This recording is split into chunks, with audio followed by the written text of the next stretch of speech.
Hello, it's Angela Nesbitt and welcome to my color story. Today I'm talking about a question that I get asked a lot by my students, and it is, how do we stay and become inspired by other artists and learn from them without actually being too influenced by them or actually copying them. So I'm going to start with a little story. There once was an artist around my area that had the habit of being overly influenced by many artists, and she kind of made her way through the artists around town and pretty much straight up copied them. And that's been her career, and she's actually done quite well with it, and has continued to do that. But that's not what I encourage my students to do. I encourage them to really find their own passion, their own voice, and their own style. So, I love what I do, and I love the integrity and the passion and the connection that I have with my work. So I really encourage all my students to do the same. So today I'm going to share a few tips of how we can be influenced and learn from other artists that we love, but remain true to our own voice and become, our own artist. So first of all, copying is okay for the learning process. So it's fine to copy some paintings to learn, but just don't try to sell them or make them, pass them off as your own. So it's fine to copy to learn, but that will only take you so far in your art journey. So that's kind of a very short period of time, I would say, that is appropriate as you're learning to paint. Secondly, find artists or workshops or teachers that actually teach you skills and build your skills, and not just follow the leader type classes, because if you just are following the leader, they're figuring it all out for you.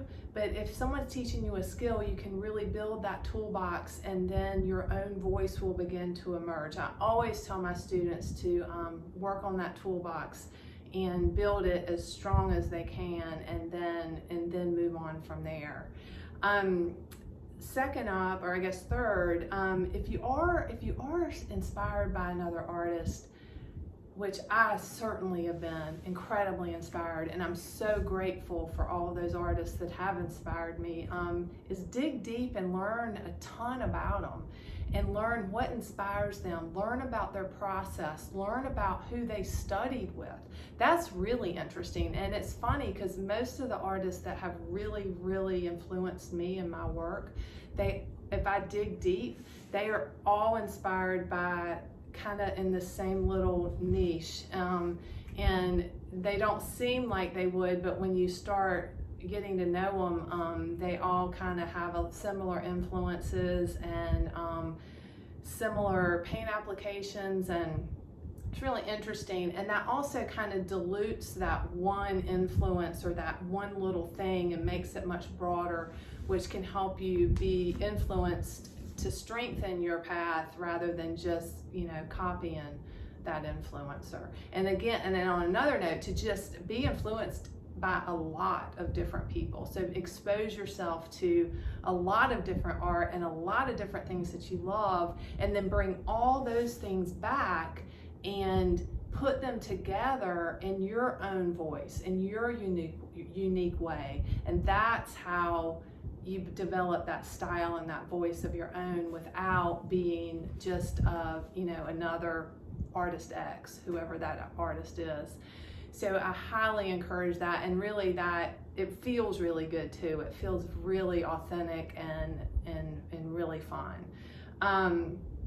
Also, pay attention to what is it that you love about that work. Is it the color? Is it the application? Is it the emotion? What is it? And really dive deep on that particular skill in your own work and strengthen it and get better at it. And then that will elevate your work, and it will also help you to bring that unique style and voice forward as well. So really pay attention to that. And let's see. really, if you're concerned that you're copying someone, really listen to yourself. If you're concerned about it, then you probably are. So, just keep that in mind. And when you go out and you learn all these new skills and you get influenced and in a good way and you're inspired, bring all that back to your studio and practice and experiment and just really have fun with it. And I promise that you and your voice and your style will start to emerge. So I hope that helps, and I really encourage you to get influenced and to get inspired, but to make it your own. As Oscar Wilde said, be yourself, because everyone else is taken. So until next week, have a great week.